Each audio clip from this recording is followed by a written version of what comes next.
You're listening to Video Villa Podcast, episode 17, Freaked by Alex Winter and Tom Stern. So, for this episode, I won't be joining you because one Tennessee accent is not enough, and we're bringing in another person from Tennessee who is Logan's best friend, Cam. So, Cam and Logan are going to talk to you guys today about Tom Stern and Alex Winter's Freaked from 1993. All right, everybody. It's me, Logan. I'm solo, but I've got my good buddy, Cam, that I grew up with. He's joining us for this new episode where we are talking about Freaked from 1993, directed by Alex Winters and Tom Stern, written by Alex Winters, Tom Stern, and Tim Burns. What's going on, Cam? What's going on, man? I'm doing good, man. I know when I came down to visit you, we were talking about, I told you I wanted to get you on the show and stuff, and we were wondering what movie to do, and you said Freaked. I was like, yeah, man, let's fucking do Freaked, man.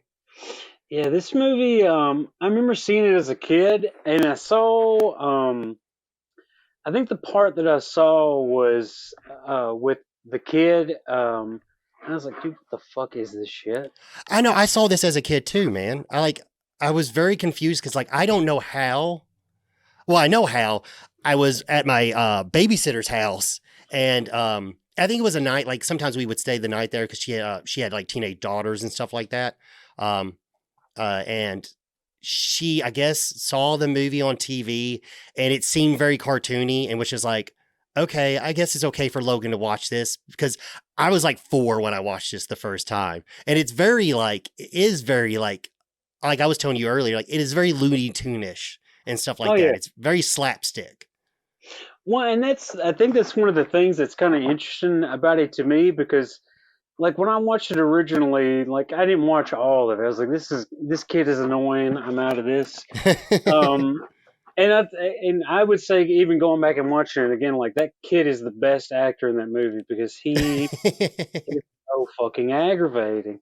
But it just seems to me like the story is almost secondary because it's just rapid fire jokes and it's just real, like you said, like a cartoon show. It's just jokes and gags and goofs and whatnot. Yeah, when watching this, it definitely gives off UHF vibes and and then even it's movies that came after it, this movie has that same almost Austin Powers vibe. You know what I mean?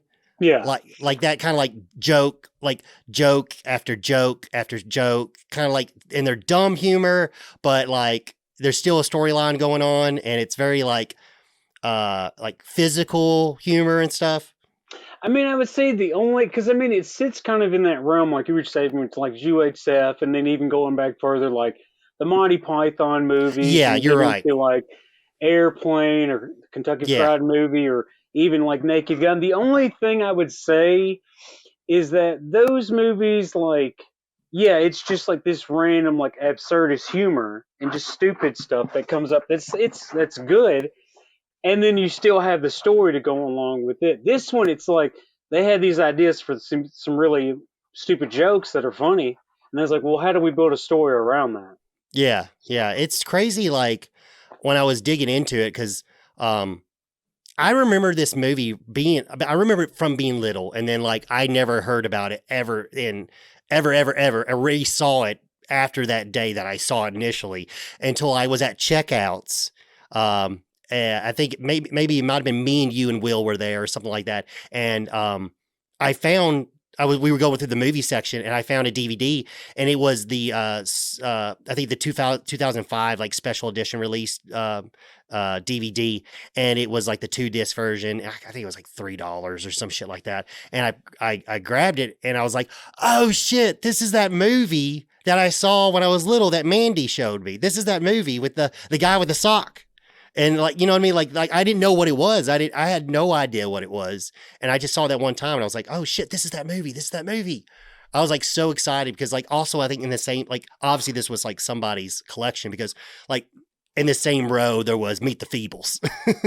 I was about to say that brings up a bigger question for concerns. Who in the fucking Murray County is watching Freak? Yeah, right. I don't know. It was crazy. It's probably someone selling their collection for meth or something. It's like, I've got to part with this priceless piece of my collection to checkouts. Yeah. Surely they'll give me at least $5. Yeah. He's like, I'll give you 2 pockets of lint and 2 pennies. It's like, here's a quarter. But yeah, like when I saw it that second timer, it sucks because I had that DVD goes for like over $100 now.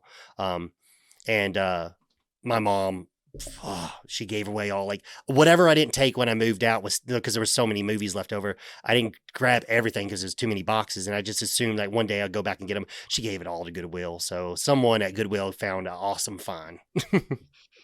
I mean, I would hope that somebody knew what it was and they're like, this is worth it. And hopefully not somebody be like, what is this? Yeah. I mean, it's a good movie. Alex Winters, I had no idea, like, I had no idea that he directed anything. I didn't know I knew who, Bill was when I was little and stuff like that, but I didn't, that was it just from Bill and Ted's, that's the same guy from Lost Boys. But like, I had no idea that like when you said, hey, let's do this, I'm like, oh shit, okay, let me look into it because I hadn't seen it in years. Which also shout out to Retro Station. If you're in the DMV area, I was able to pick up a new copy of the DVD so I could rewatch it and we could talk about it and stuff. But shout out to Retro Station because that's the only way I was able to find it.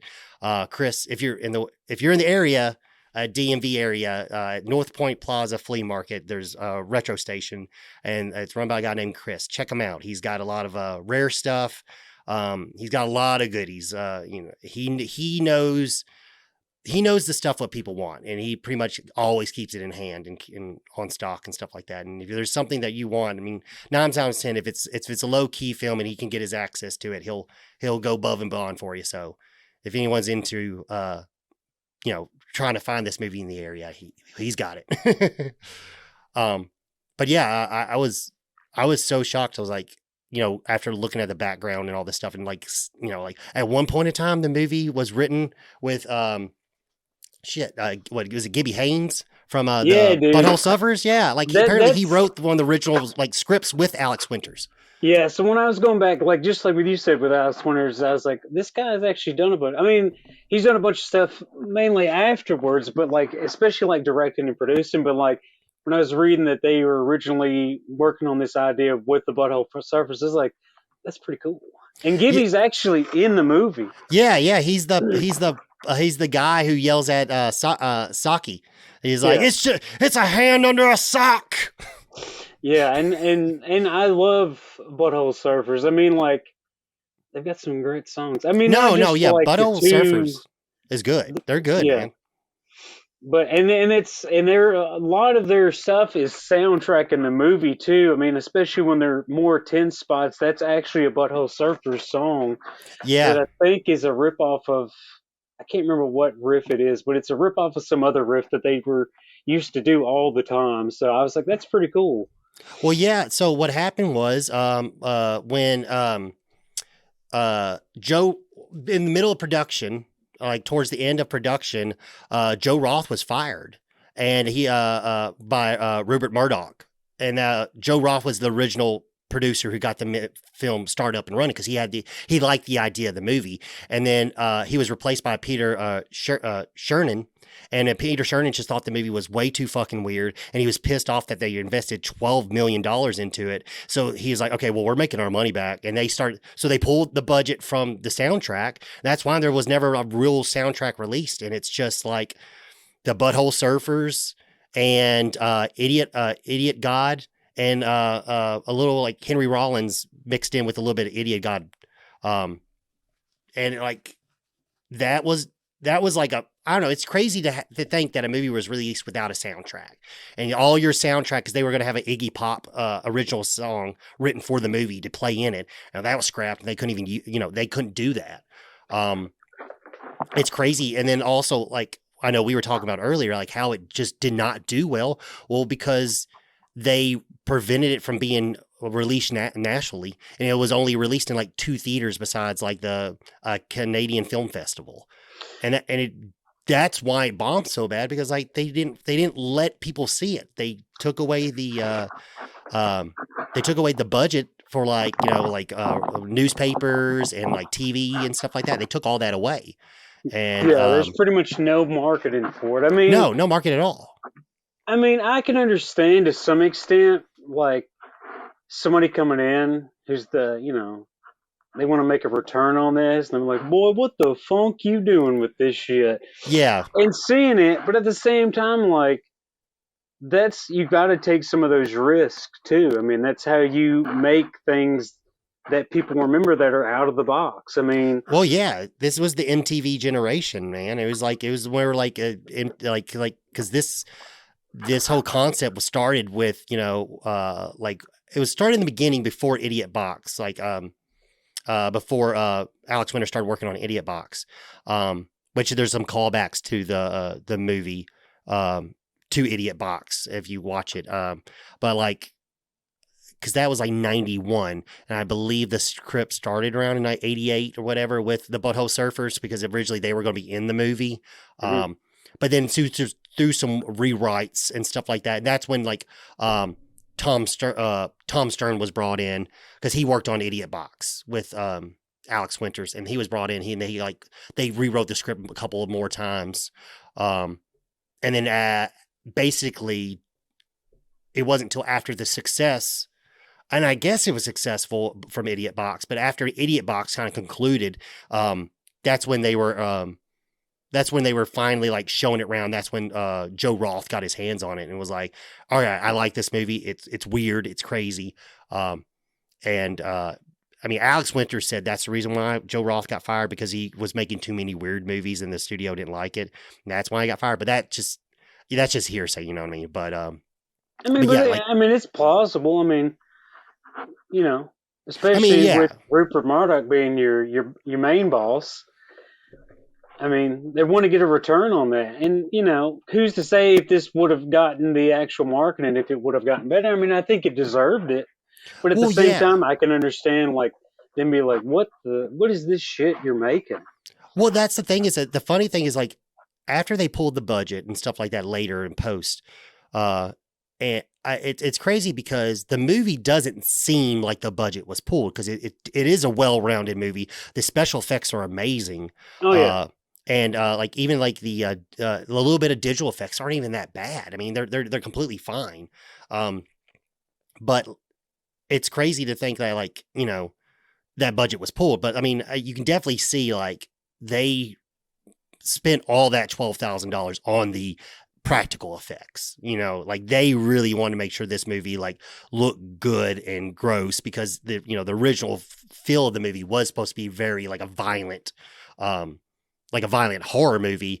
That was one thing that Joe Roth did say, though. He's like, okay, if we're going to make this movie, you got to tone it down for at least PG-13 audiences and stuff like that. And I think that they kind of made that work in their favor too, because instead of just using one like special effects company, they ended up using 3 different ones, just because of how rushed that movie was. Because after their budget was getting pretty much, cut, and they were pretty much looming on this movie getting canned. I mean, they brought in a lot of different companies, and I think one of them, I believe his name is Screamin'. Screamin' Mad George. Yep. Yeah. He had worked on like Predator. Yeah. I mean, he's in the movie too. There's one of the companies, I can't remember the name, but they ended up, and I just thought it was silly when I was looking into it, but they did Binks the cat from Hocus Pocus. So I was like, that's kind of a wild, Well, that was Hocus Pocus was was it Steve Johnson? No, Tony Gardner. Tony Gardner's studio. He worked on Hocus Pocus. Yeah. So it was Tony Gardner, which is famous for like he worked on like Army of Darkness, and Hocus Pocus is probably like and he's still, I mean, that, like he's done a shitload of stuff. And then there was because that was his All Terrain Incorporated. That was his studio. And then you had Steve Johnson with XFX Incorporated. They did like The Blob and Darkman, and then Screaming Mad George's studio, which I think a lot of like his most I think well known movie is going to be Big Trouble in Little China. Yeah. He did a lot of that, and then Nightmare on Elm Street 4. He did a lot of that like um, the bug scene. I don't know if you remember that one, but she's like lifting weights and her arms just break in half, and then she turns into a cockroach. That's all him. Like it's like he had his hands deep in that, and then the low key horror movie that he did, which I'm sure I don't know if I still haven't been able to see it because I can't fucking get my hands on it. But it's Society. That's the movie where like there's this orgy scene where it's a lot of body horror, and there's you've probably might have seen the GIF where there's a guy that has a head coming out of his ass, and he's like, I guess I've always been a butthead, and he like laughs. Like there was a GIF going around or like something like that for a while, and that's what that movie's from. It's just nasty shit, but it's good. It's really well done. I think that's where like you see a lot of them where. I mean, that can be on the lines of Dave and Cronenberg too. I mean, like with those people that work in special effects, I mean, the most outrageous shit is the stuff that is the most complex as well as being the most, jaw dropping. I mean, you could go look at The Thing too. I mean, oh yeah, 100%. That shit is gross. Yeah, but it's amazing. No, yeah, I've always loved practical effects and just the way like it makes you feel dirty when you watch it. Like especially like you brought like David Cronenberg. I mean, like, you watch Videodrome and like the scene with the gun in his hand going into his stomach, like his like stomach vagina or whatever it is. Like that scene is so just and it's not real, but it makes you feel so like just sick. He's a master of head explosions too. Oh yeah, 100%. That's one series I really want to talk about is the Scanner series. I don't know if you've seen all of them, but there's 5 of them.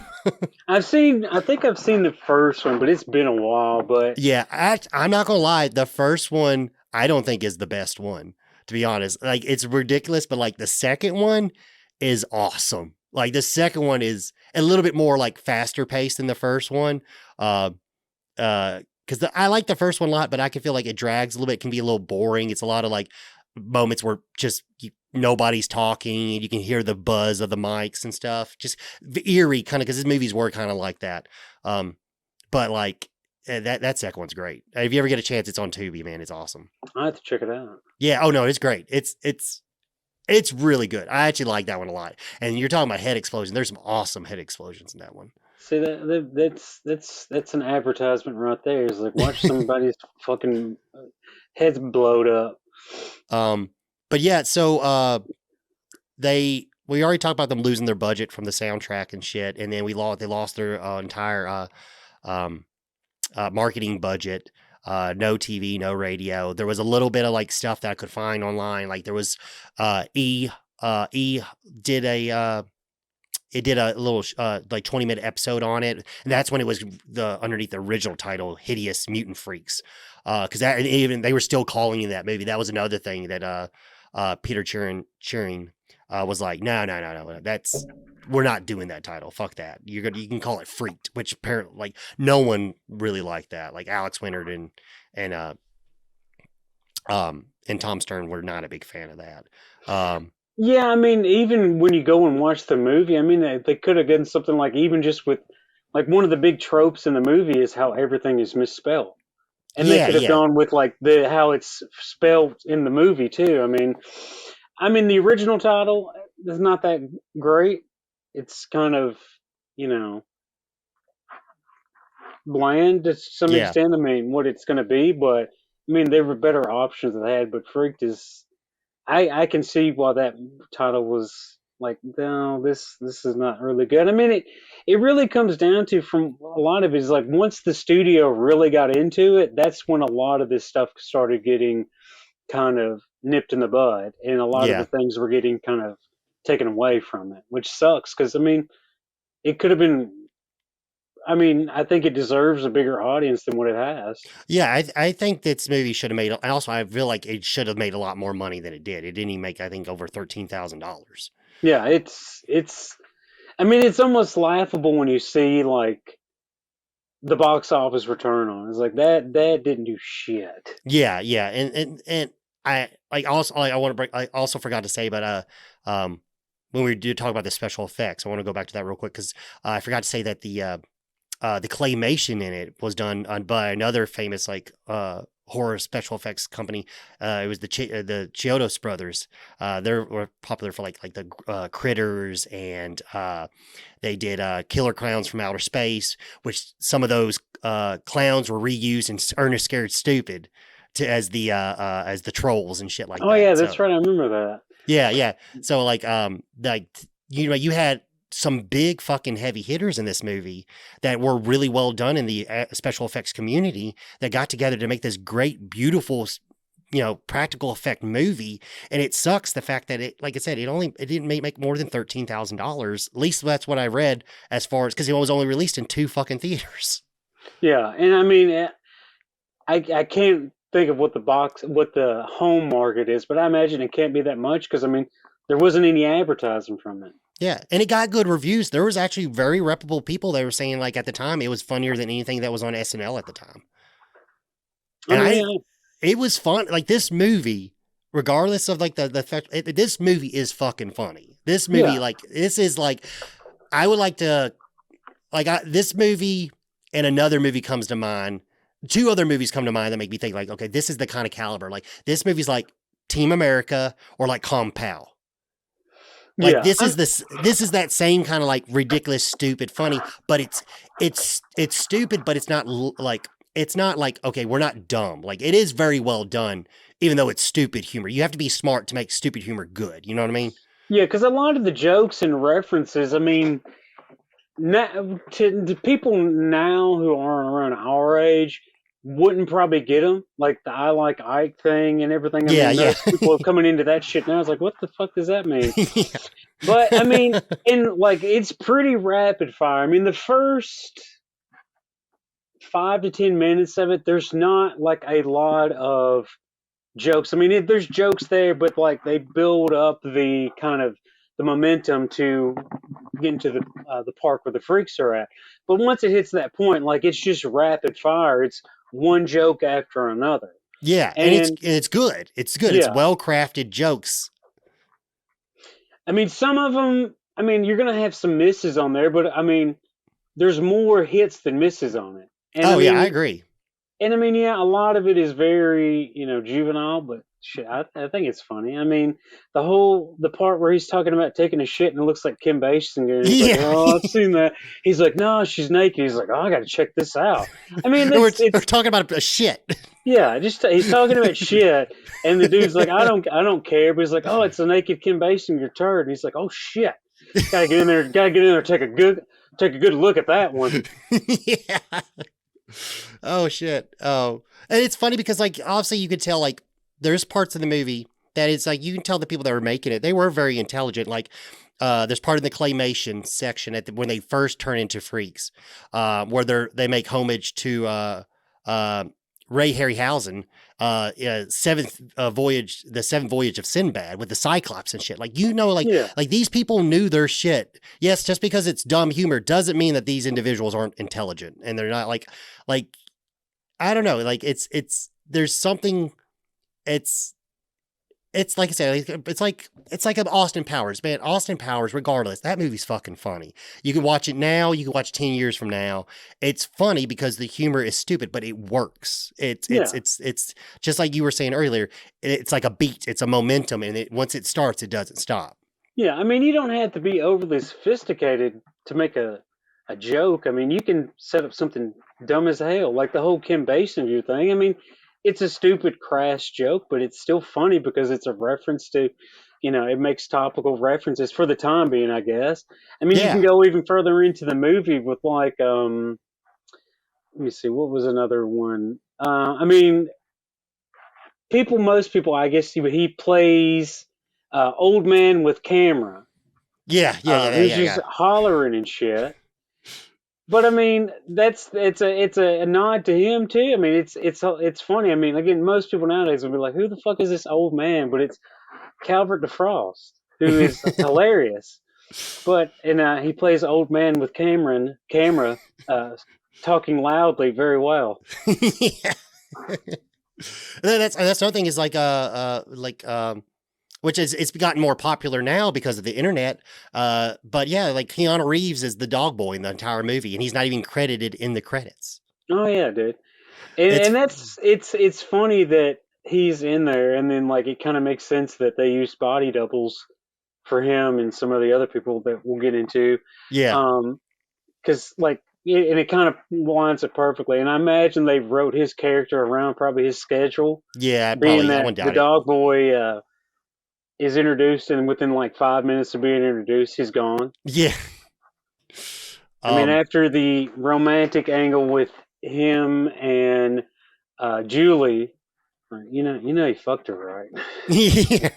Um, After that's kind of brought up, and then he goes up and chases that squirrel. That's pretty much the end for him until he comes back at the end.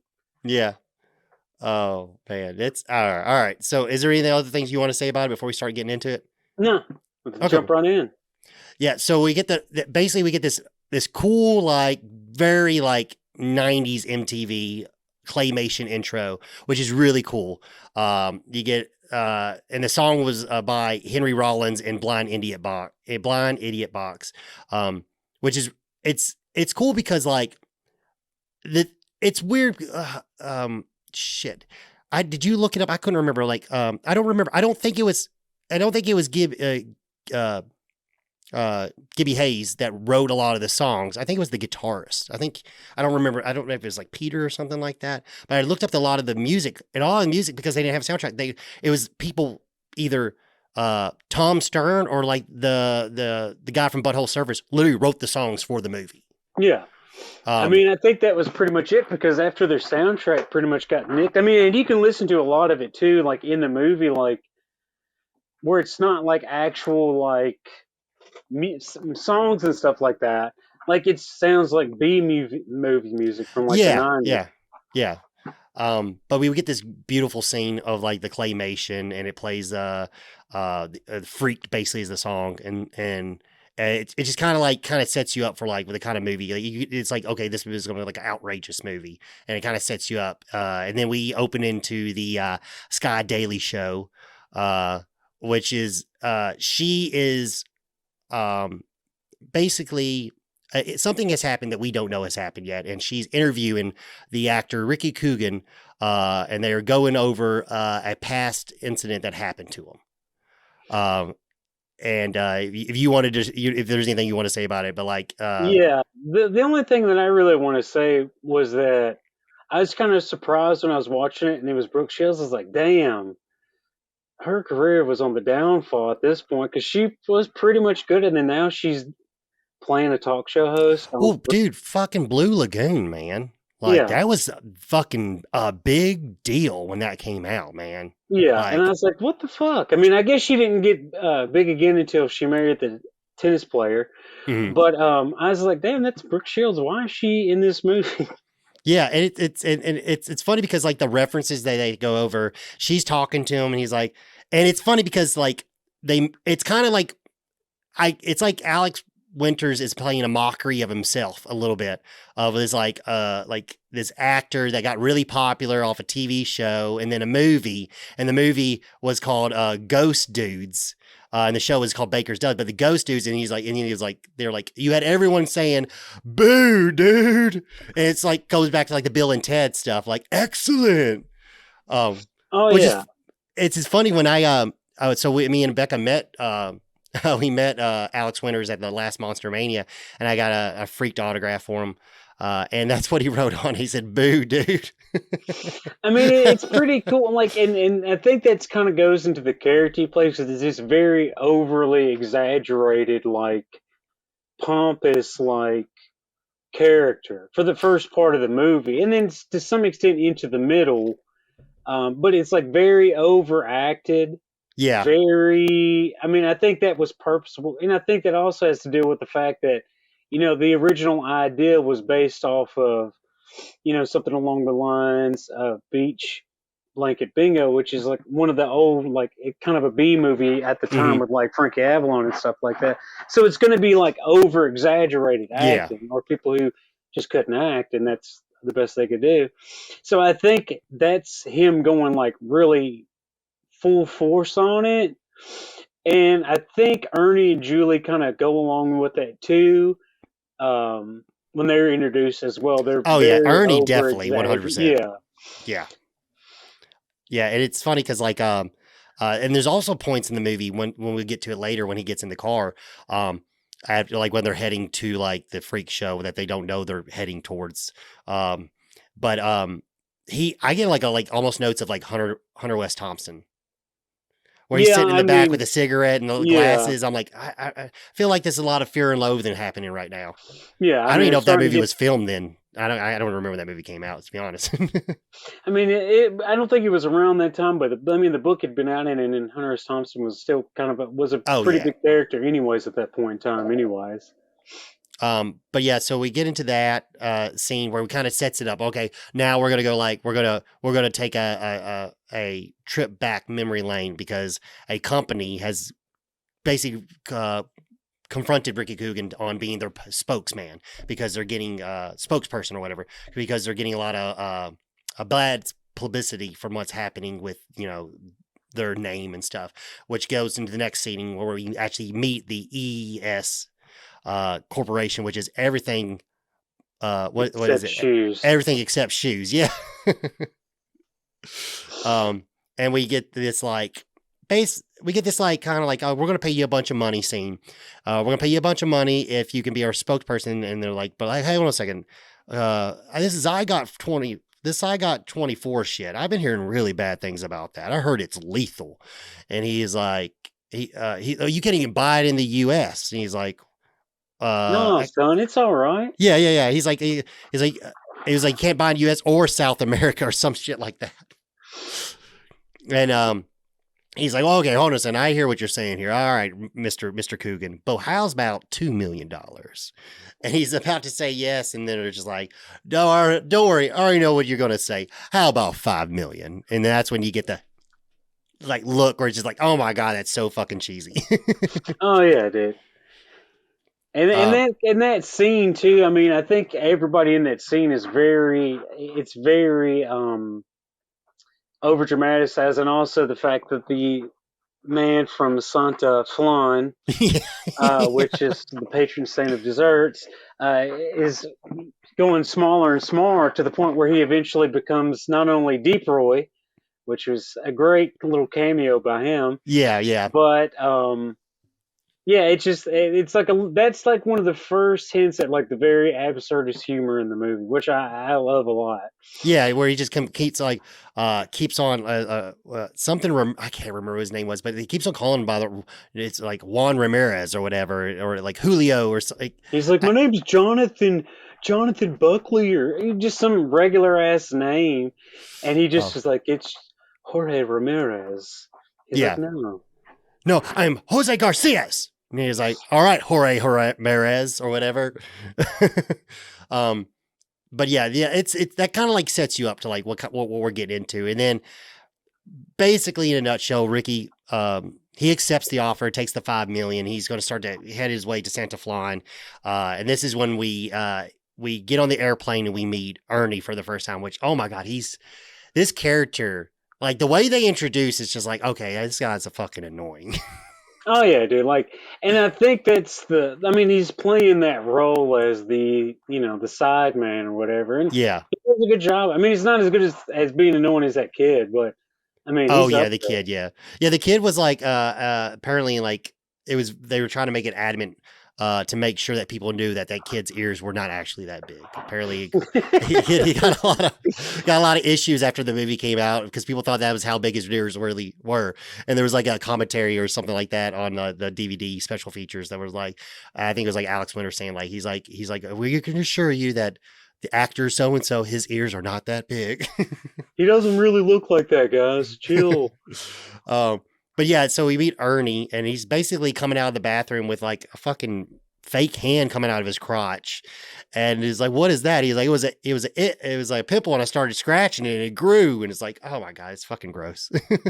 Yeah, but I love that joke. I mean, it's just so stupid. Yeah, there's But so many like this is one of those movies where you need to like there are jokes, there's your major jokes, and there's jokes that are happening in the background that you need to pay attention to, or you're not going to notice them. But like so soon after this, we also meet another character that you already brought up, was Stewie, the little kid that's like the obsessed fan that's really, that's basically following him wherever he goes. Which reminded me of that character in The Incredibles, the little boy that's following around Mr. Incredible. Yeah, but this kid, like, I mean, most kid actors are pretty so-so. Yeah. But the fact that they got this kid to be that character so well it's ridiculous. And like all the stuff they did to him, like the ears and the teeth and the glasses, and I mean that, like, again, like, this was like the first time I saw it is when he pops out of the overhead container. Yeah. And I was like, no. It's like, this kid is fucking awful. I cannot watch this. And apparently, like, everyone hates him. And it's the point where, like, he gets hit by the cart or whatever, and gets thrown down the way. And then they open up the door. He accidentally opens up the door to the airplane, which sucks him out. And then along with an older gentleman who was just a victim. And he falls, and you're like, oh, he's going to fall in the bale of hay, and he doesn't fall in the bale of hay. He just hits the ground and it's still alive. Because I remember being a little kid and being like, that's not how stuff works. At like 4 years, I'm like, I don't think if I fell out of an airplane, I would live. I don't think so. That kid's got to be dead. Yeah. But like I was saying earlier about there's the little things, because there's soon after the scene before they're about to land, if you look in the background, when the stewardess asked this guy who's like of dark complexion, and he was like, excuse me, sir, can I take your bomb for you? And stuff sitting. It's this giant bomb. I don't know if you saw it, but this. It takes a giant bomb and puts it up head compartment or whatever. There's little shit like that all throughout the movie where you like need to like literally pay attention, or you're gonna miss it. Oh yeah, well, and that joke was one of them. Like, it's funny, and then what comes afterwards is a pretty good joke too, where the plane explodes and like, oh, I'm glad that wasn't our plane. But then I'm like, where did that? I guess there was a bomber on that plane too. Yeah, it's so funny how you see the plane land. You hear like it's a voiceover, and you think that's them just talking on the plane, but then the plane blows up, and you're just like, man, I'm glad we weren't on that one. Yeah, and then like, there's shit flying all over the place, and then that sets us up right to when we meet Julie. Yeah, in the crowd and everything, and the I like Ike guy. Yeah, I always thought that, like, I'm not gonna lie, I had to Google that. I was like, what the? I know what this is, but what the fuck is this? And I like the guy's face, because even he knows that he's not supposed to be there. Yeah. Like, he's like, I'm in the wrong section. I shouldn't be in this right now. Yeah, because there's all like Ricky Coogan eat shit, and like down with Zygot 24 and all that kind of stuff. And there's just this old man. It's like, I like Ike. I'm not gonna deny it. I like Ike. Saw a bunch of people around. Figured I'd get out and let them know I like him. I'm glad he was president. So we get introduced to Julie, and she's basically a 90s activist, and she's just trying to get down to like helping out the environment, and whatever EES is doing there in Santa Fe is bad. So she's making a point to her to let people know that to get away from this place and stay away, and then especially since it's going to get national representation through Ricky Coogan as being the spokesperson. They're like, all right, well, I need to make sure this Ricky Coogan guy knows he's a piece of shit, because this stuff is awful. Fuck this guy. Yeah.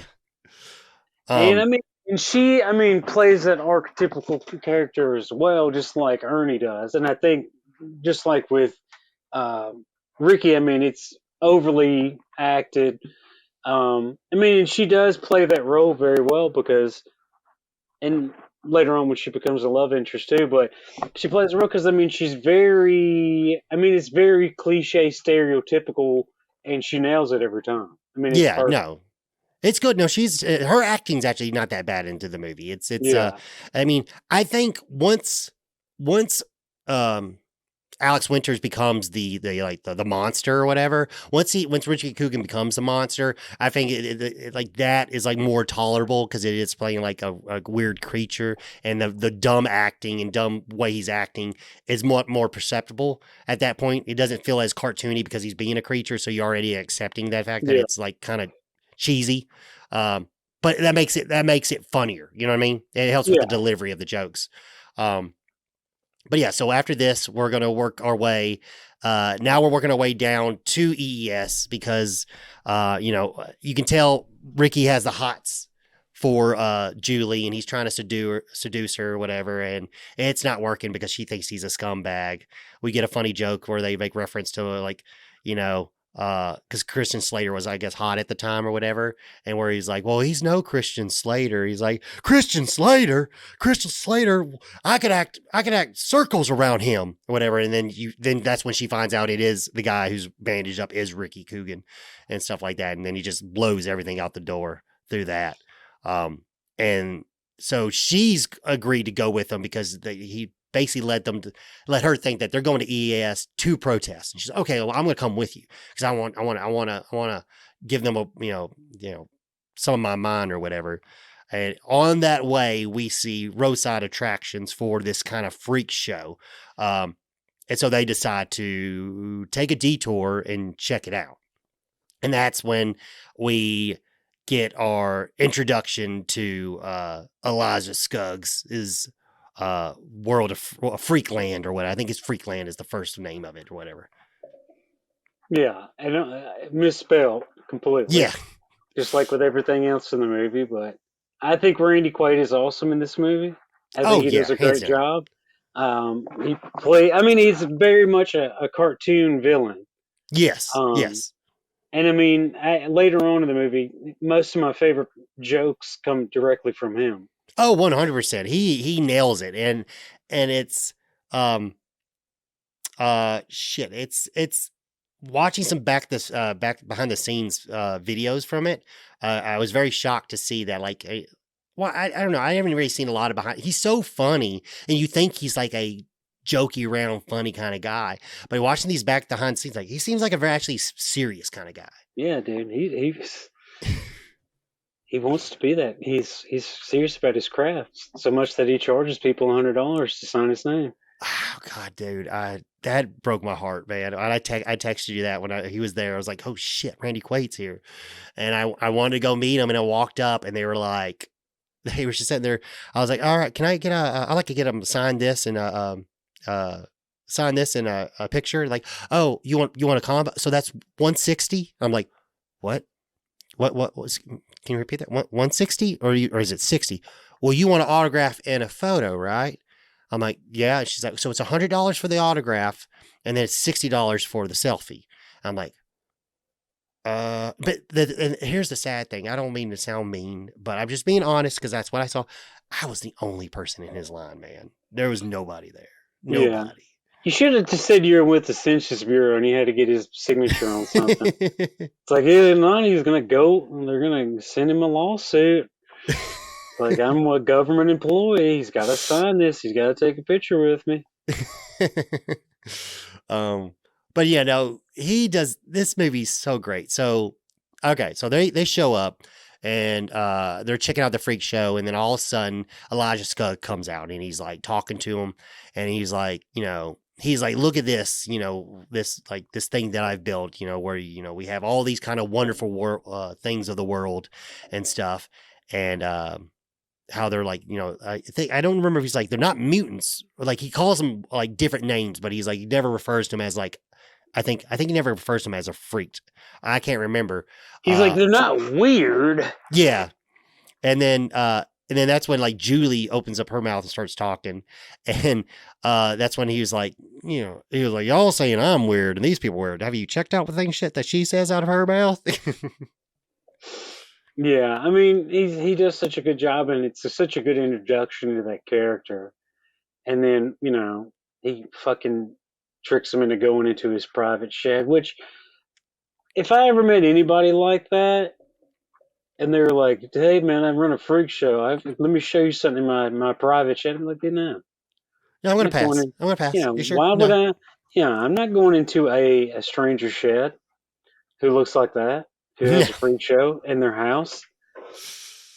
Um, but yeah, he basically he convinces them to go in their shed where he has a machine using Zygot 24 to create these freaks that the show is putting on display as the shows that he runs or whatever. It's like his little freak show, Freakland. Um, and he basically transforms them into mutant freaks. So we see the first. This is when we get some of the cool claymation we were talking about earlier, with the when Ernie and Julie get combined, and there's all these little dumb things of humor, and where it's like the first one of the first things that's really, I can't remember if it comes first or not, but the one part was he's working on the computer and he goes to grab the mouse and it is a mouse. It's an actual mouse with a bunch of just shit all over it. Yeah, and then he's like they see that he's got that giant tub of Zygot 24. They're like, you're not supposed to have that. He goes, you don't like that. You wouldn't like this either. And he goes Ramada in towels. And again, that's one of those that I don't think most people, who weren't around at that time would get that joke. I mean, I thought it was hilarious. No, it's so funny. Like I said, it's just there's so many like small dumb things that are just like funny. Like it's a cheap joke, but it is funny. You can't deny the fact that it's fucking funny. Oh yeah. But yeah, so Ernie and Julie get turned into freaks. They're basically like Siamese twins. And then lastly, it's Ricky. Ricky gets turned in to a freak, and then this is when we get the awesome scene of him like facing the camera with the freaking pus coming out of his forehead, which is like I think the most iconic scene of the movie. Oh yeah, and I mean I know he only goes halfway through because the machine malfunctions or he runs out of the Zygot 24. Yeah. But I mean I would say this is probably the best example of the special effects in this movie is his costume. Oh yeah, and also. He's a trooper because, dude, that shit looked uncomfortable. Oh, 100%. Yeah, look like half of his mouth is like open. He can't shut half of his mouth through the whole freaking movie mostly. Apparently he said that a lot of the slobber coming out of the mouth, it was real slobber, it wasn't even fake slobber. Oh yeah, because he was drooling so much. Yeah, I mean, because his mouth is pretty much wide open, and then not only that, but the effect, like the makeup and all that on his mouth. I mean, I'm sure his mouth is wide open most of the time. Yeah. So after this scene, he's obviously depressed. They take him to the outhouse, which is funny because, it's just a small outhouse and he opens it up and it's this humongous fucking barn. Yeah, it made a great use of space. Yeah. And then this is when we get like another dumb, cheap joke, but we get Bob Vila was obviously really big at the time. And so all of a sudden Bob Vila shows up giving him pointers of how to use space and shit like that. And you get two of them like right back to back. Oh, yeah. And then he hits Bob Vila in the head with a hammer. So Ricky comes in, he inspects the outhouse and stuff like that. And then this is kind of like when we get an introduction to all the other freaks that Elijah has made. We get the dog boy, which is Keanu Reeves. We get Nosy. We get the cowboy, which is the cowboy was played by the brother in Eastbound and Down. Yeah, really I was looking that up, and I was like, you couldn't tell. There's no way of telling. You cannot tell watching that because that makeup on him is so good. I mean, on everybody, it's so good. Yeah, he was one of the recurring characters. He was on the show a lot. Idiot Box show. He was one of the actors that worked on the show in the sketch, which is funny. In the beginning of the movie, right beginning of the movie, it says, "Everyone can rest surely tonight. The flying gimp has been caught." The end of broadcast. And that is reference to Idiot Box. That was a character on Idiot Box, was a character called the Flying Gimp, which was Alex Winters. And I don't understand the character, but apparently grants wishes or something like that in one scene of the movie. And the little boy's like, and the little boy goes, I wish so and so beats him up. This other boy beats him up. He goes, I wish so and so was dead. And all of a sudden the flying gips flies off and murders the little boy. You don't see it, but you see that's what happened. He flies off, and it's very weird, very weird. But we get Saki, the bearded lady, which was played by Mr. T. We get the Eternal Flame, which is the Mike Moffat from Seinfeld, the actor that played that character. You get I forgot what the first part of her name, but I know it's Pinhead. It was like the girl, the lady that sings. That's her. Like, I don't know. You get the Amphibious Frogman. And then you get a French guy in a scuba suit. Yeah, a scuba suit. You get the Worm, and then we don't see this at first. We see him later, but there's another character. I guess his name is Hammer because he has no lines. And then you get Paul Lynn Skeleton. Movie's so fucking stupid. I like in the movie when they show, because they only show the Frogman very briefly. Yeah, he's only like 2 scenes. Two or 3 scenes. That's it. But when they show him, it's just a French guy in a scuba suit, and he's speaking French. They're like, good God, what is that? Yeah. Oh, it's monsieur. But I don't know. That's my fake on the spot French. But yeah, we get a funny little, Hollywood Squares joke with the whole tic-tac-toe and shit like that. And after that, obviously Ricky's upset. He doesn't want to face this fact that he's a fucking mutant freak now. We get Julie and Ernie come to his side to try to cheer him up. Which was funny. We didn't bring it up, but like the first time they fucking see him, they can't stop vomiting and throwing up. Which is, I remember that, like, these are the scenes that I remember so vividly when I was little watching it. Cause that was like, it's like slime and like Double Dare shit. Like just like this green throw up. It was great. But yeah, soon after that, they try to cheer him up and try to, like, try to make him, let them know, like, hey, first we were upset, we were mad, but now we came to accept it. And he's like all upset. He's like, maybe I wonder if they're just casting for Gremlins 3. Maybe I can get a role in that. But meanwhile, while this is all happening, we found out that Stewie and Ricky, for some reason, are telepathically bond, kind of like a Shining scenario, like they're shining or whatever. And he has found out that obviously Ricky needs help, and this Stewie goes off and tries to help out Ricky, and basically save him from what's happening and stuff like that. Like, okay, I know Ricky needs my help. I'm going to write this. Go into every newspaper I can and try to get this published and let them know he's so and so and he needs help. Which we get these funny scenes of him constantly being like thrown out, like newspaper room doors and stuff, like breaking through the glass and stuff like that. It's pretty fun. A lot of slapstick shit here.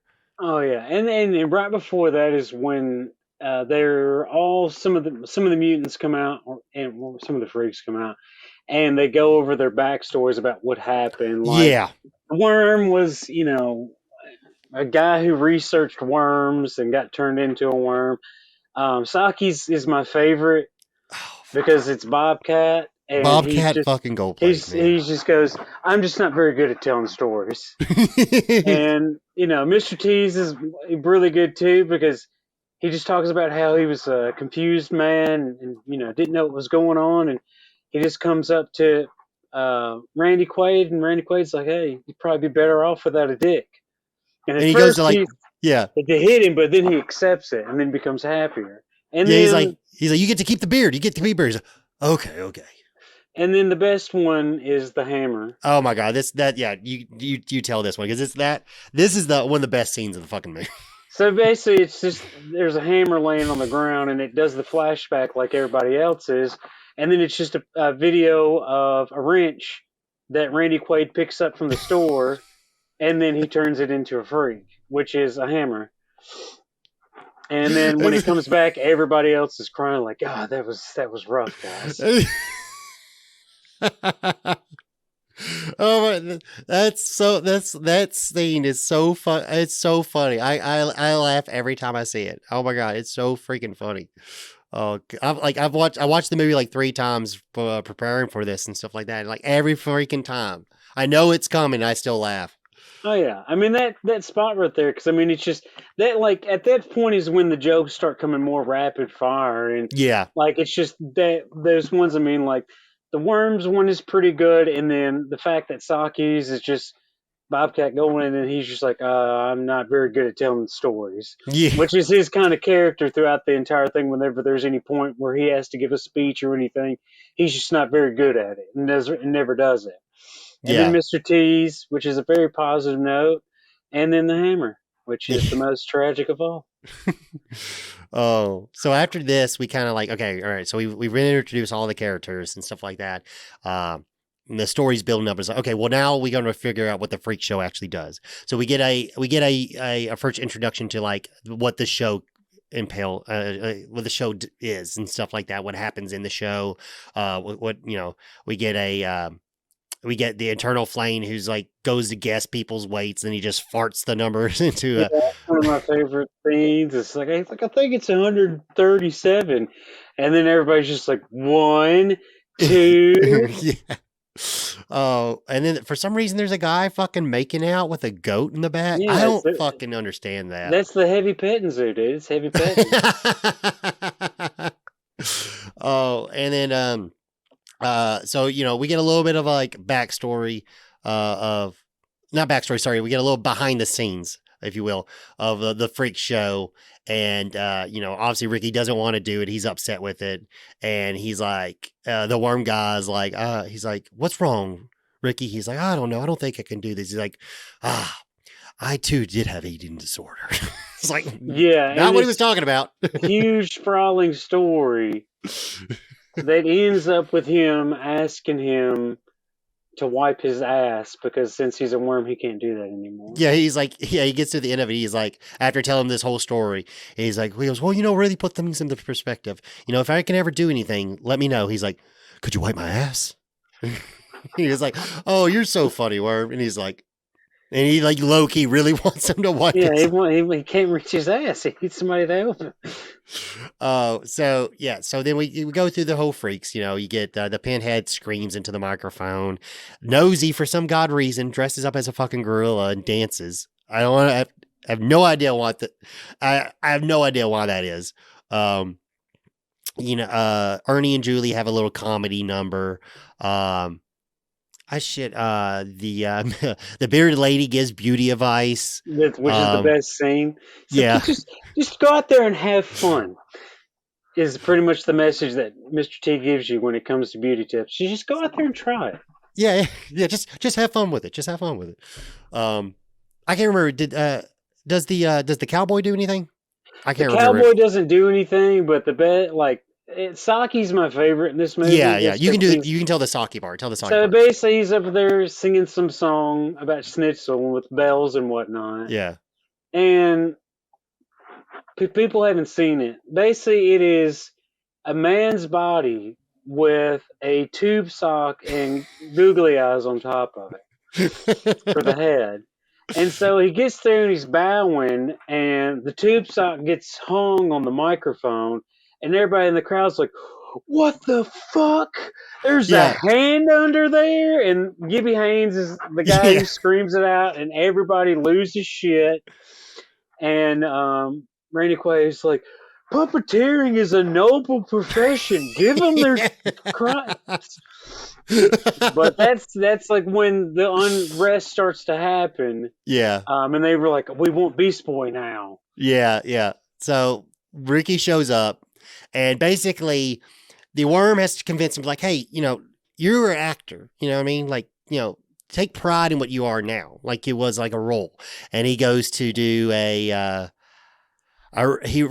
say it in the movie. I can't remember, but he goes to reincite something. I don't know if you remember what it was or wrote it down, but it's I think it's a Shakespearean monologue. The best part is the professor who gives subtitles to the culturally illiterate, which basically is the lament of the person is that they're ugly and they can't get laid. Yeah. Oh, and so he does this, and everyone loves it. They love it. And but then all of a sudden, EES shows up. A guy from EES shows up, and like, oh shit, they're here to save me. Great, fucking yes. All right, here's my ticket out. And then they show up and they see what happened, and you're like, okay, Mr. Coogan, I'm not sure we can help you anymore. Well, your services will no longer be needed. And he's like, well, why not? And he's like, because you look so ugly, you could burn the nose hair off a dead nun. And then everyone just starts fucking laughing. And this is kind of like when, I guess, some of the almost like the horror elements come out a little bit. Oh yeah. Yeah. And I think it's just funny because the guy just goes way in on it, and he's just laughing, and then the next scene is him just taking a big swig of whiskey or some shit while everybody's just laughing at him. And then the professor just calls him he's like, you're a klutz or some shit like that. So, but yeah, that's just when shit goes ham sandwich, I guess you could say. Yeah, he gets his fucking head ripped off, and then he throws it at the camera and it explodes. Oh, and then everyone just goes ape shit. Everyone fucking freaks out, and old man with camera yelling tells everybody that they're pussies because they can't handle the rough stuff. Is this when the guy that I like Mike's gets stabbed in the stomach? Is this the scene? Yes, this is when he's there too. I think it shows him a little bit previously that he's just there. Yeah. And then tragically he's been murdered by his own son. Oh, so yeah. So basically shit goes haywire and it ruins the show, and it cuts to basically to the next day where Ricky this is when he gets back to they're back in the outhouse or whatever, where they're being kept by Elijah, and he's trying to come up ways of escaping. And you can take this scene with the mailman. Oh yeah, so the milkman shows up. Milkman. Yeah, you're right. Milkman that far out is a good question, but this comes into the joke where he's trying to get out the exit door, which is blocked by a stick that he cannot break. And so he convinces the milkman to come over there, and as we mentioned earlier, with that, hey, I just took a shit, and it looks the turd looks like Kim Basinger, and the milkman's like, oh, I've already seen that. And he's like, no, she's naked. And he goes, well, I got to check this out. So milkman walks over there and opens it up, and he's like, oh, it's just a regular turd. Looks more like Winona Ryder though. So he beats his ass and takes his costume and decides to run to the milk truck, which this sets up a good gag too. Yeah.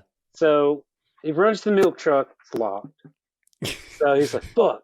He runs again. There's a car over there. Door's locked there. Then there's a bicycle that has a lock on it. And then the best one is the boat that has the club on the steering wheel. It's so stupid. It's like, well, what are you gonna do with the boat? There ain't no water there, son. Oh, but yeah, so he goes to the boat and it's locked, and then that's when all of a sudden we get the Elijah's eyes for the first time. These characters are the Rastafari eyes come out of the fucking giant wooden rotating head statue or whatever that's in the middle of Freakland.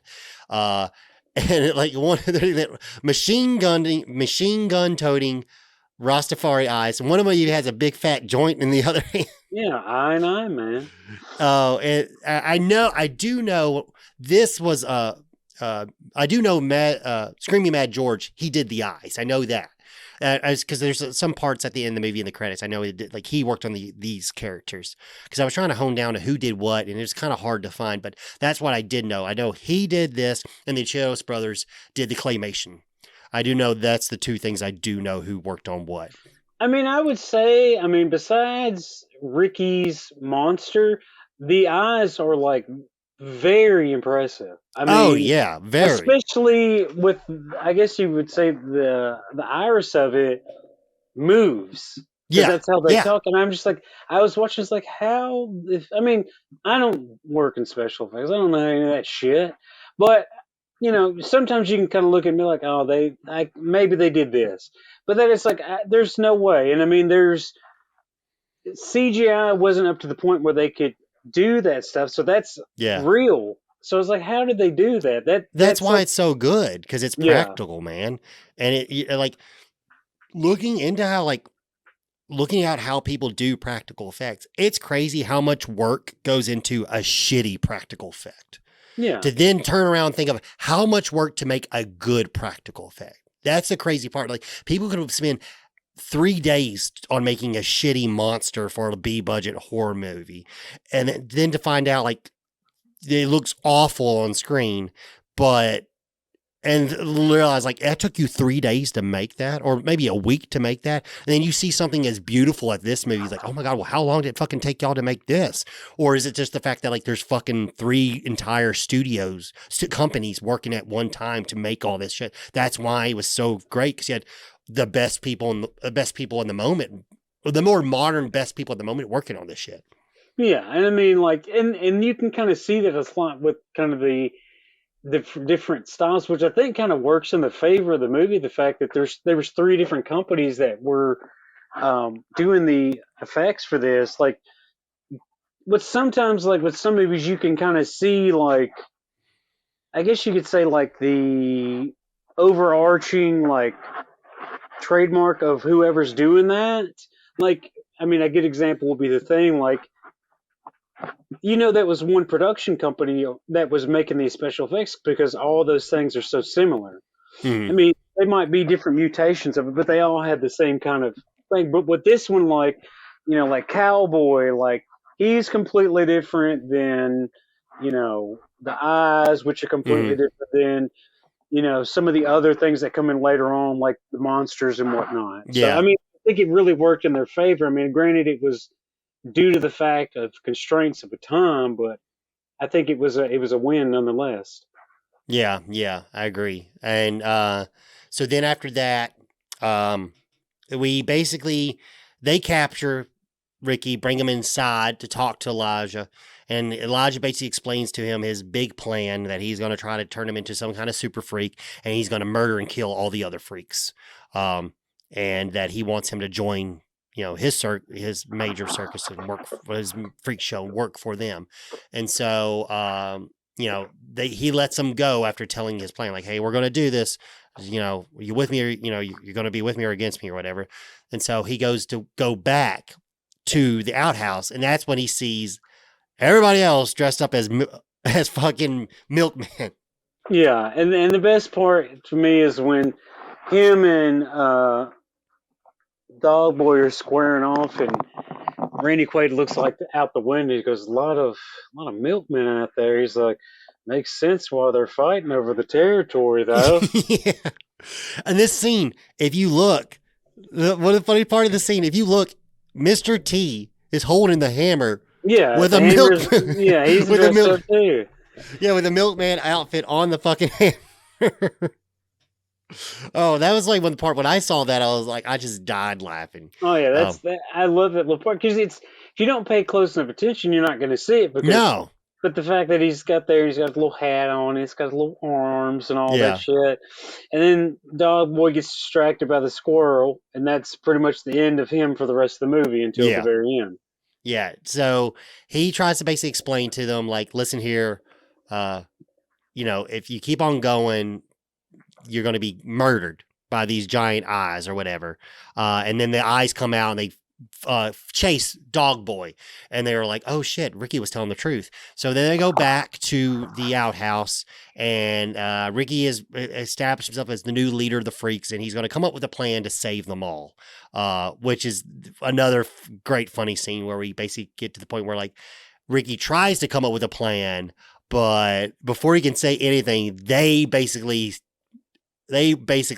map out the plan before he even has anything to say. Yeah, they interject with everything he's about to say with what the plan's going to be individually, and then I'll congratulate him for the plan. Yeah. And he's like, "Well, my original plan was just to send off for sea monkeys, and we train them." to get us out of this predicament.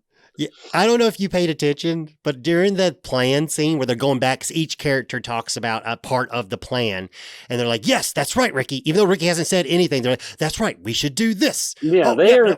they are completely, full on his idea, which he's not made one mention of the Yeah. entire time. But if you pay attention to the scene, and by the whole time the scene is happening, the eternal flame is farting the entire time in the background. I And you think I hear, remember. you hear the entire time. And there's the flame coming out of his ass the entire time. See, that's the thing is like, I didn't understand. I didn't pay attention to that part until the third time I rewatched it. And I was like, he's fucking farting the entire time.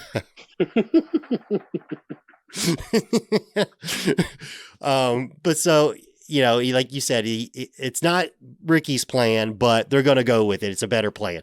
So we get this, montage of them getting ready. Yeah, they're playing their theme song. And that's, that theme song was written by, Tom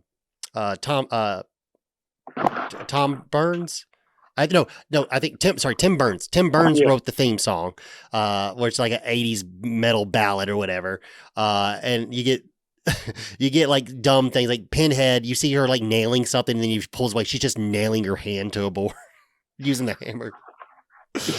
And then the eternal flame is like cooking something up, like while they're heating it up, while his ass is blowing, like heating it up and warming it and shit. And then you think this music is playing in the background as like a movie or whatever, but then you find out it's just playing on the fucking stereo because Elijah yells at him to stop playing that shit. So basically they're going to, that night they're going to dig a hole and break into the lab. So the worm digs a hole underneath the ground, and they're going to go into the lab, make a super serum that's a good super serum, so Ricky can take it and become a good giant mutant and save them all instead of killing everybody. And this is when we get they're digging through the hole, and all of a sudden you see this beautiful cityscape, and you're like, they're like, oh, it's the lost city of so and so, and then all of a sudden it's like a projector, and it's not, and then all of a sudden it's like, oh, it's Old Faithful. Yeah, it's like, oh, it's my bar mitzvah. Oh, that once again, like that's an offbeat joke that it didn't need to be there, but it was still funny. So they make their way into the place to make the serum or whatever you want to fucking call it, and they turn on the machine. It's super fucking loud, and they're scared that it's going to wake up or bring Elijah their attention, and he's watching Crooked Cops, and it's like sounds like a siren or whatever, so he doesn't notice it.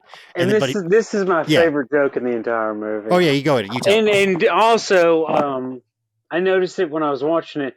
That Sam Raimi is the cop.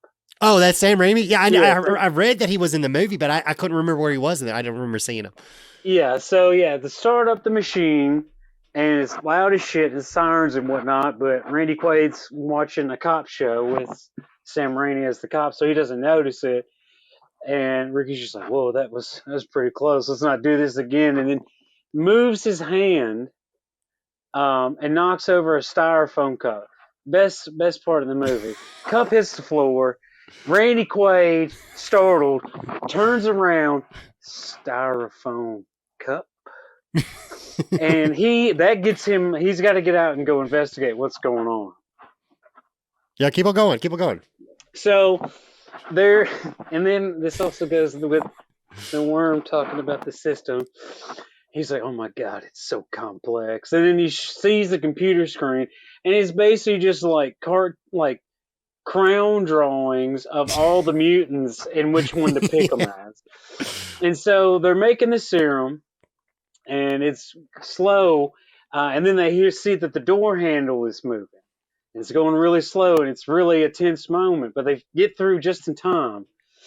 And turns out the reason why the door it's taken so long for Randy Quaid to open the doors because in the scene where he's watching the cop show, he was actually eating some butter popcorn, and he's got butter all over his can, so he can't turn the doorknob.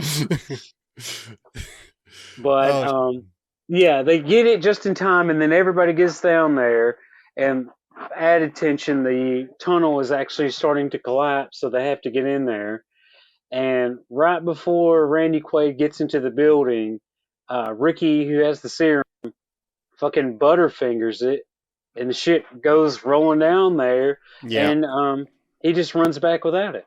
Yeah, he tries his best. He couldn't get to it. He escapes just in time before he gets seen. And he's like, "Good news is we made the serum." And they're like, "Yay!" Bad news is I left it. And then they're all throwing like freaking vegetables at him or whatever. He goes, "But hold on. I found macaroons." And they're all like, "Yay!" And this also brings up the thing while this is going on is it just kind of happens randomly where the other freaks are back at the outhouse. I can't remember what they're doing, but Saki just fucking loses. He's like, we're all gonna Yeah. die, just freaking the fuck out. And I come in and they kill Saki. Yeah, And they fucking gun him down. yeah, and he's dying. And so they take his sock off his hand, and so it shows just a hand with blood coming out of it, like he was a mouth. And he's just like, "I'm not good at final words," and then just dies. Yeah, he's like, I'm not one for dying, so, and then he just so yeah, Saki gets killed in the meantime. And then after this scene, it's the next day. They wake up, and EAS is showing up, and when we find out that basically EAS has been in the cahoots the entire time, and EAS has been the laughing man that was speaking to on the phone with, getting him to Zygot 24. Which is just funny seeing is like when they show up, you see him pull out the board members, and the one falls off the truck. And I swear to God, I was like, I don't think that was supposed to happen. It looked too real. I had to watch it. I had to watch it like several times. Like, okay, I think that's a dummy. Oh, that guy is probably brittle. But yeah, so they've basically invested into Elijah's freak land, and he's working with them because he wants to make a super mega freak world. Basically, he wants to compete with Disney World to make a super big freak theme park. And it's funny because like the only difference is like between that miniature and the other miniature, it's just bigger. It's the same fucking thing, just bigger. It's the same layout as what he has right now. It's just bigger. Yeah, but in the meantime, we have Stewie's there because they obviously captured Stewie because they found out he knows about where Ricky's at because of the newspaper article. So they've got him there, and they're like, "Hey, I think he's working for you, right?" And they're like, "No, he ain't working for me." And Elijah's like, "No, I don't know that troll or whatever." And this whole time he's linked with Ricky, and he's like, "Okay, well, Stewie's there. I can use him to help." And he kind of tells him where the super serum is or whatever, and he gets it. And tries to escape away because EES is trying to basically create these new line of workers that have like fucking 6 arms and shit. He's like, wouldn't you want a receptionist with 6 arms and 3 mouths and never had to take a bathroom break or something like that? Who wouldn't? And then they're like the guy who's giving the speech, Randy Quaid is very enamored with him. He's like, God, where'd you guys get this guy? He's like, we lured him away from Pepsi. Yeah. Oh shit. And then it's basically, I guess, later that day, and they're putting on the new freak show for EES, and they're going to create the giant freak. And right before it gets to the nitty gritty and the good stuff, you got basically Ricky there, and they're about to turn him into a super freak, and Stewie's trying to give him the good juice or whatever you want to call it, the good radioactive shit to turn him into good super freak. But this guy ends up somehow knowing the can's full of shit and pours it on Stewie. So Stewie turns into this humongous, massive super freak that's freaking disgusting. And it's so well done. So fucking well done. He is freak or super freak version is gross as shit. Yeah, so It's gross. like, Ugh. I mean, the character, I mean, like, there's nothing that Stewie does really that makes him an unlikable character besides just how annoying he is. But to me, like, when he becomes this Superman, I was like, yeah, fuck you, even Yeah. more. It's like, goddamn gross as shit now. Yeah. So after this, basically, so Elijah's like, okay, well, I got one super freak who's, fucking going to stop me. Let's make our second super freak. And then they finish off the transformation for Ricky, and he turns into another. He looks fucking cool. Oh Yeah, my he's God. cool as shit looking. Yeah. I mean, Like he he looks like, still looks gross, but he looks way cooler than Stewie. oh yeah. Yeah. Stewie just looked like a fucking ball sack or something. Oh, Yeah, he looks gross. I mean, his teeth are all bucket. Got a bunch of old buck ass teeth, and yeah. he's just gross. I mean, he looks like if you would touch him, you would just get like greasy. Yeah. Yeah. So like they end up duking it out, but in the meantime, ES is trying to steal Elijah's machine. So Right in front of him, right in front, basically. they're trying to move it. Obviously, ain't fucking move it. It's humongous, and he's like, it was like there's a sign that says like break this in case businessmen double cross me or something like that. So he breaks it and gets out the bazooka, and he shoots him with this like other type of goo juice from Zygot 24, and they just fucking melt, and then they turn into a giant shoe. Everything except shoes turns into a giant shoe. Yeah, and this one is probably like the grossest of it because when they all melt, it's just like this big puddle of just like, I guess, human whatnot. And then Yeah. the shoe is actually, I mean, it's stop motion claymation, but it's just like whoever did that did an amazing job because I mean it's visceral. Yeah, well, that's the Chiodos brothers. That's the one Yeah, that's the ones who worked on that, and it is beautiful claymation. yeah. I mean, it's amazing. I mean, it gets a good reaction because it's kind of rough to look at, but I mean, Yeah, it's amazingly well done. yeah, and it's funny because right after this they stop for a second. They're like, "Hold on a second, Ricky. You've been talking for almost 90 minutes at this point. We do have to go to a commercial," and we get a fake commercial for machoism. Oh yeah, dude, cheese in a can. Yeah, yeah, macho. Yeah, it said nacho, but macho, macho. Nacho And so cheese. that's disgusting.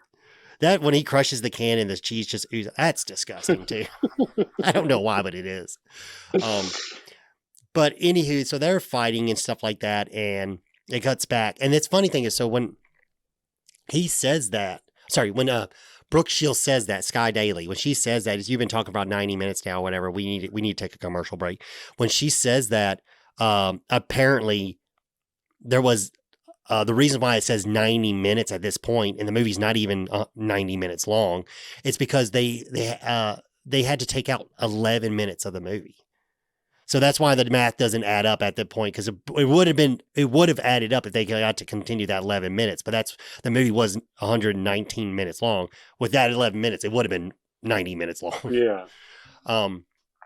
But yeah, so they end up fighting, and then basically Stewie's allowed to talk some convincing and talking into Ricky to not kill everybody, murder everybody, basically. Yeah, And like Cowboy said, he had to let him into his heart. exactly. And so, excuse me. But yeah, so Elijah's like, well, you know what? That's it. I'll handle this my own damn self. I've got my DNA cranked up so high, I'll give you one hell of a ass whooping. He just does nothing. I like that line. I was like, what does that even mean? I got my DNA cranked up so high, you don't even know what's happening. It sounds like something that somebody's dad would say when they're about to spank you. It's like, oh, motherfucker, you got me so tore up. My DNA is tore up and you're about to get it. But yeah, so basically he kicks him into the big old jar of Zygot 24, and he comes out, which that's a beautiful scene of the hand going down with the bubbles. That's awesome. Yeah, and it's a huge twist. Yeah, and then here comes the FBI in to save them all and stuff like that. And they're like, well, how'd you find out? Well, we read the news article. And he's like, well, what took you so long? That was 4 days ago. And he's like, well, first we had to find out about the Satan boy. or something like that. On page 2, there was a Satan boy or something. And they're very understanding. It's like, well, that makes sense. Yeah, because it was the page before it. Yeah. But yeah, then we get this little one last scare, and Elijah comes out, and he's basically looks like Brooke Shields, and then it cuts back, and they're back at the studio, and they're like, and everyone's falling asleep, and he's like, that's how I got out of that, and they're like, by the way, they're like, we got Coogan's light fixed, and all of a sudden the light turns on because the whole entire time you thought he was still a mutant, but then you find out it's just been a cactus sitting behind him. Yeah, I love that part because I forgot that, like, I mean, I guess it's not really a spoiler, but the macaroons all had the antidote in it. Yeah. And so the only person that doesn't get the antidote is the worm because he doesn't like macaroons. Yeah, he does. He's a curse for someone not liking coconut. But yeah, so at this point they start, like, all right, now everyone's fixed, and they start to like name the people in one by one, and they're coming in, okay, they've turned normal or whatever. I guess Mr. T grew a dick back. I mean, yeah, that's a question, because I mean, he seemed like he was okay with, this transition that he was making. Yeah. And then, got nosy, and everyone hated him and stuff, and then they're like, everything looks great, whatever, everything's great, everything's coming around, we're all doing good now. And he's like, and you just, what happened to Elijah? We're like, well, shocking thing, he turned into someone that looks like you, but the only thing is, though, he had this huge, ugly feet, and Pammer's hands down, he's got these nasty, mutated feet, and then you find out the entire time he's been talking to Elijah.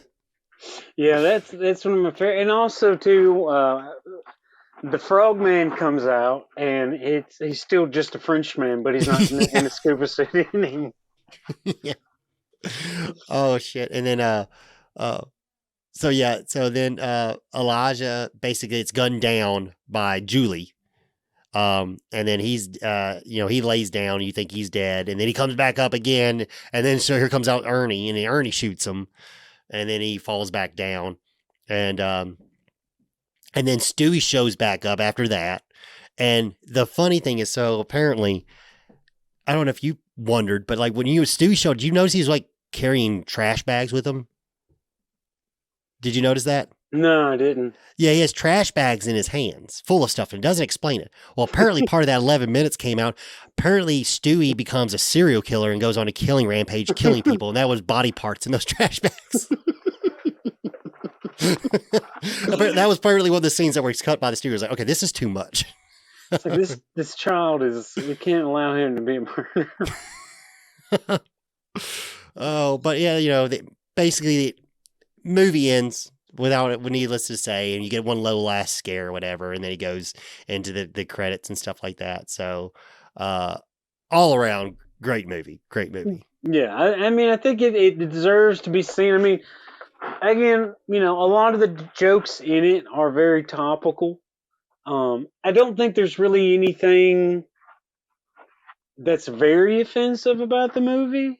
I mean, besides just the fact that it is kind of, I wouldn't say gory, but there's stuff in it that's gross. Yeah. I mean, probably the most offensive thing I would think of is when they're at the freak show and Brandy Quaid tells everybody, if you're, the sensitive more people need to leave the audience, and then camera pans over and it's just two stereotypical gay men. They're just like, and they just get up and leave. That was Alex Winters and Tom Stern.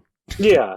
And I would think that's probably the most, I guess, edgelord shit, I guess we could say, about it. But I mean, it's funny. I mean, the jokes, I mean, like I said, the first 5-10 minutes are kind of slow, but it's kind of a transition because I can't see that movie actually getting people's attention if the whole movie is just rapid fire jokes one after another. Yeah. I mean, it has to have something to kind of build you in.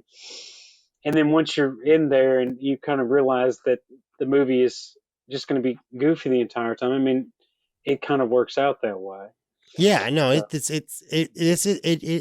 movie is what it is. It's not pretending to be anything else than just a slapstick, funny, physical movie, physical humor or whatever. That's what you're getting, and with a movie kind of like this, I mean, that's what you expect to get, and it pays out. It gives you exactly what you want if you're into that kind of stuff. Like I said earlier, It is very UHF-y. It's very, like you said, it's very airplane. Yeah, very airplaney like, and just like a newer, that more modern, like edgy, like a little bit more graphic take on that, like between like horror and comedy and stuff like and slapstick. Um, it's I think it marries the worlds really well, and with those kind of movies coming before it, I think you could easily or like like Dracula Dead and Love in it with, Oh yeah, or Wrongfully Accused and stuff like that. Like these kind of movies are like, it's right up that alley. I mean, it's, if you like that stuff, you're going to love this movie. And it's so beautiful to look at. yeah. I mean,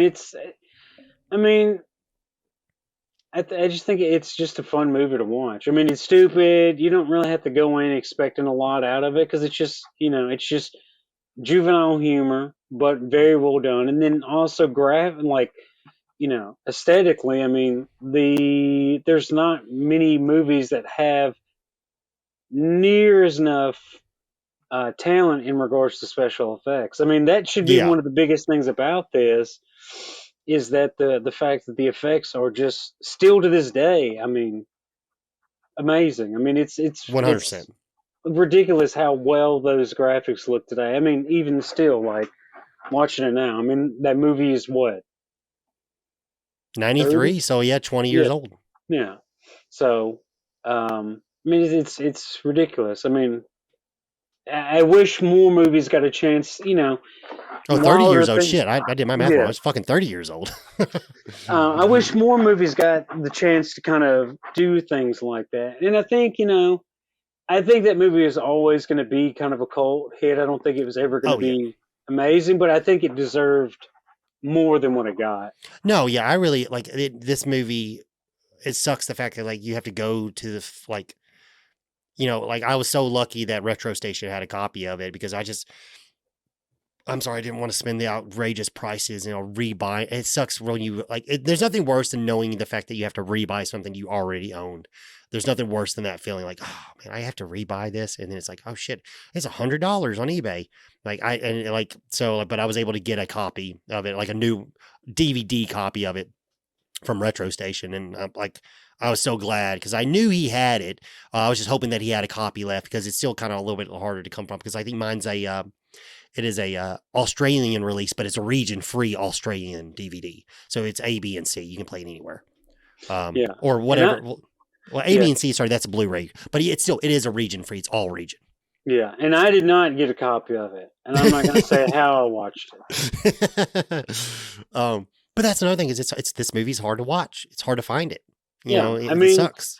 and I This should mean, be accessible. Like those big companies that make Blu-rays now. Like I have no like it's got to be a rights thing or something. But now that Fox is owned by Disney and shit, but it's like it sucks that you like I don't know, like a Shout Factory or like a Vinegar Syndrome or a Criteria. Well, I don't think this might not be up Criteria's I don't know. catalog.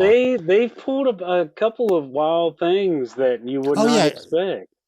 or So the Criteria. Yeah, Criteria did. They did Repo Man for God's sake. yeah, So yeah, they I'm did sure they could do Repo Freak. Man. Yeah. They've done a bunch of other ones that you'd be like, I mean, what was one they did recently? I was like, man, that's not even a good movie. Um, shit, I can't even I think of think it now. Vestron, I think, did a bunch of the Cronenberg movies. Yeah, They did a lot of beautiful remakes like The Brood and Shivers and Rabid. They did all those and stuff like that. Like even like a Vestron. I mean, like because that's the one bad thing about it though. The DVD I have is it's just a plain simple Lane Jane. I mean, DVD. There's like no special features on it. My special edition 2-disc DVD set that I had tons of special features on it. This one don't got shit on it, but that's because these big studios aren't paying for it to be reproduced and stuff like that. So it yeah, sucks. and I mean, and being that Disney owns that, I mean, I doubt they're gonna doubt Yeah. they're gonna put much money into that shit. I mean, that would be funny if that, because in a wild world, like, they've recently had tons of these flops lately that have cost them, I think, from what I saw, like over $1 billion. Oh yeah. And there's like, you know what? We're just gonna go on and let them do just a massive rescreen of Freaked in theaters since Oh, it's that would 30 be years awesome, old, man. and that just like everybody's like, yeah, that's what we wanted. And then Disney makes all their money back and they're happy. Well, think about how rare that would be. I don't know if that film still. That thing is, I bet that 35 millimeter doesn't exist anymore because think about it. It was only shown in 2 theaters, so that the amount of production that went into that was very, very, very low. Oh yeah, I mean, I would be surprised if it did. I Yeah. mean, because I mean, and I don't think any of the special editions did any kind of digital remastering or anything Yeah, like. no, yeah, I don't. It's like not really too much like their Anchor. It was so the one I had was Anchor Bay, which Anchor Bay is not. They're actually pretty back in the day in the DVD game. They usually did pretty good. They at least like usually had some special features thrown on your DVD, but not anymore because obviously that one's out of print, and the Blu-ray's out of print to my knowledge, I believe. There might be a Spanish version out there. I don't. I was looking into it, but I don't remember if it would have. I don't think it would. It was. I think it was region locked, so I think it was like region B or something like that, so it wouldn't play. Yeah, well, that's why when I run into some of those region ones, I would try to. One of them goes on one thing and one of them goes on the other, but Yeah, yeah, it's unfortunate. I mean, there's quite a few movies. I mean, I'm not going to list one of them because I don't want people to buy it because it'll make the money, make the cost of it go up, and I don't want that to happen. But there's quite a few movies that were, you know, either mismanaged or the marketing wasn't there for it, and they weren't given a chance to really succeed or really even find an audience yeah, that are great. yeah. I True. mean, I feel somewhat bad not telling the movie because it's one of my favorite movies, and I'll have to show it to you. But also, again, I don't want it to get more expensive because it will. So, uh, but yeah, man, that was Freaked. I really enjoyed talking to you about it, man. This is oh great. yeah, I'm glad. I'm glad. It was kind of on a whim. I was like, dude, there's no way. I can't expect him to want to watch this shitty movie or this wild movie. But yeah, I was happy to get to watch this again. I still feel the same way about Stewie. I think that he's the most aggravating character. Whoever that kid played him as is an amazing actor. He deserves an Oscar. But yeah, I really enjoyed getting to do this again, man. Oh yeah, we'll do it again, definitely. Um, but everybody what's going thank y'all for joining us. We're at that time, we're at the end of it, and when if you did like what you saw and stuff like that, you can follow us on all our socials.